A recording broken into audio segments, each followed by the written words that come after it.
Sets to 1, nakabawi naman ang UST in the second round, sweeping FEU. The team captain of UST. So two setter captains from both sides. Quick attack for Hernandez, who had an impressive rookie debut for UST with 18 points. Combination play! Finished off by Caitlin Viray as we go now to Michaela Chavez. Anton and Michelle. Considering the fact that their net defense was pretty solid in the first match against NU. I mean, if you look at... Kaya din niya mag-off-speed and outsmarting the defense there of Jel Cayuna, the rest of the Lady Tamaraos. Vicar tossing it up. Here's Aya Laure soaring and scoring for UST.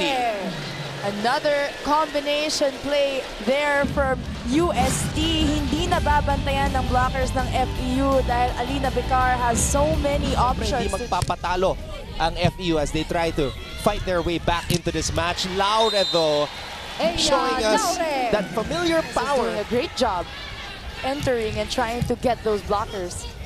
Vicar goes to the middle to Casey Galdones. Could not hit the volleyball properly. Looking for better timing on a new opportunity. Vicar this time chooses to go to EJ. And EJ Laure will score. Scrambling there, FEU trying to keep the second round, but it's always nice to see a player overcome injury. Especially to come back stronger.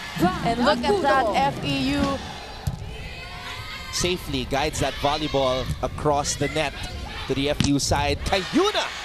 And this is no surprise there. We know Cayuna, the last time she scored 9 points, which is her career high, was a 5-set win against Ateneo 2 years ago. Amy Hernandez. So ganun katindi as Amy Hernandez's. I agree with you, Anton. And she knows where to spike those balls, when to use that powerful hit.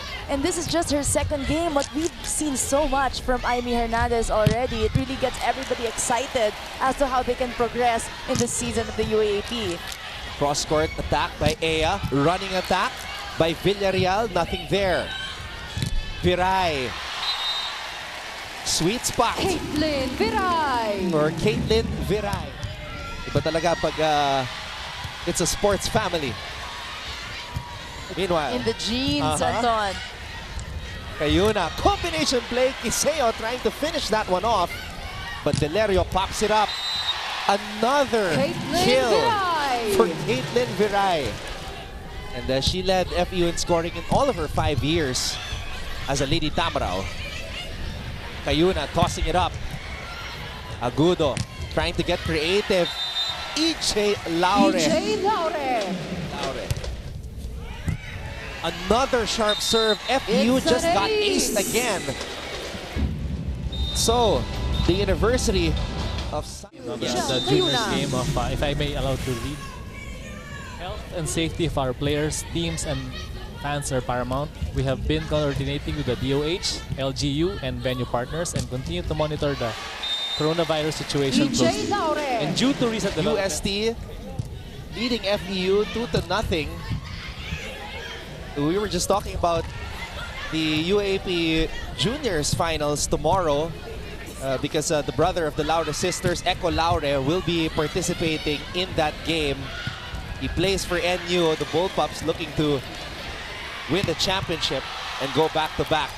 Exciting rally we are seeing right here. Ebon guiding that ball back to the side of the Golden Tigresses. And what a finish by Amy Hernandez. That was the equivalent of a slam This dunk. season, in his words, she fiercely told me, Aya na mas palaban, mas compose at mas gustong tumulong sa team. Now, one thing that has been working for the ladies, though, is grabbing the chance to still smile and have fun in this tightly contested match. And for this, I expect the ladies to continue displaying the first place. Back to you, Anton and Michelle.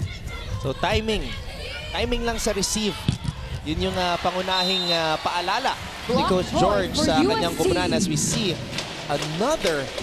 But that's what is so amazing now with young volleyball players is because the rise of the sport, they see it on television. Gumaganda yung program natin from lower levels, from grassroots levels. Kaya pagdating nila ng UAAP, ng college, because of the leading scorers right now of UST.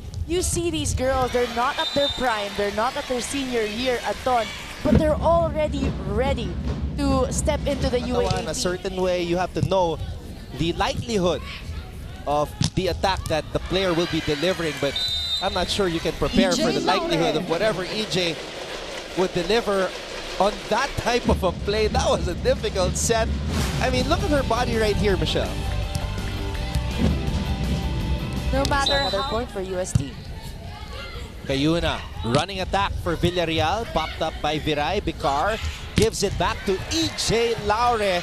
Somehow, FEU is able to keep that ball up.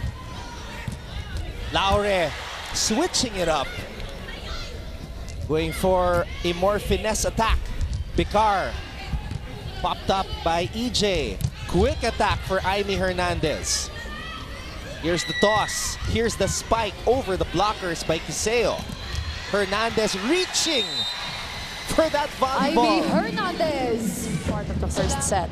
What an entry for Martha Mora, the backup center of FEU, and Martha Mora. sending 2 aces towards the way of UST.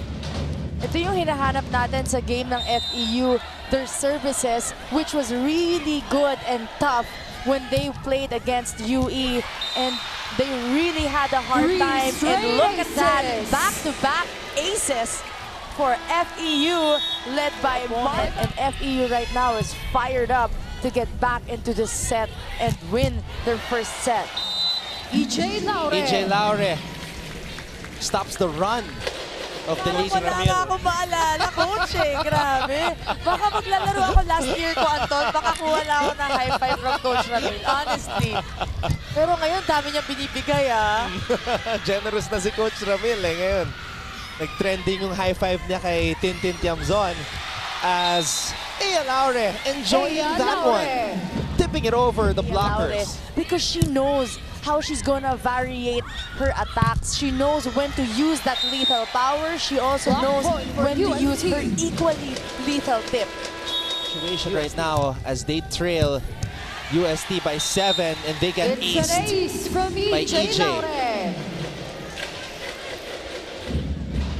I asked EJ if she... Siyempre, you always have to prepare for the worst and expect the best whenever you come into a game. Ako, I expect to be player of the game because that's what you train for. And pag hindi, then go back to training, work harder. But you always have to expect that you will play your best because that's what you want to attract whenever you enter inside the court. What about their bond as sisters? Running attack by Hernandez. Mora. Karandang. Wow. And as expected, In her hands right now, it's a good testament of her skill, no matter how young she is. And hopefully it will start a run setter. you're right. In high school, it was Aya playing setter. Ea Laure. When EJ became MVP, Aya got the best setter award en route to a championship. Substitutions for UST. Number 4 out. Wow, Number just a 16, smart play, Machi swiping it off the Malalagdake. hands of the FEU block. side of the court, but Martha Mora is a breath of fresh air for the FEU Lady Tamaraws. And speaking of a breath of Isa fresh air, Jimenez. fresh off the And bench. play for UST, who is now 1 point away from winning the second set. Karandang. Back set. Isa Jimenez. Isa Jimenez. And that's what we noticed about UST. UST also taking effect in that set number 2. Laure. Piray.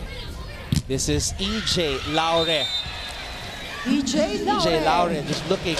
Tamaraws, natataas nila yung bola, nasa set ni Jel Cayuna yung bola, but the spikers, they're having a hard time either penetrating the block and scoring a point on the defense of Caitlin UST. Viray. Now that.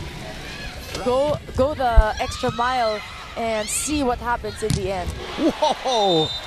Ea Ea Laure. Laure with some power again. How hard was it being converted from one role to another. She said, nagtiwala na lang ako kina coach. There must have been a great potential that they saw and I don't want to waste that opportunity. You have the Laura sisters, you have Hernandez, but Caitlin Viray is the added ingredient to the mix of the UST offense right now, and it's going really successful.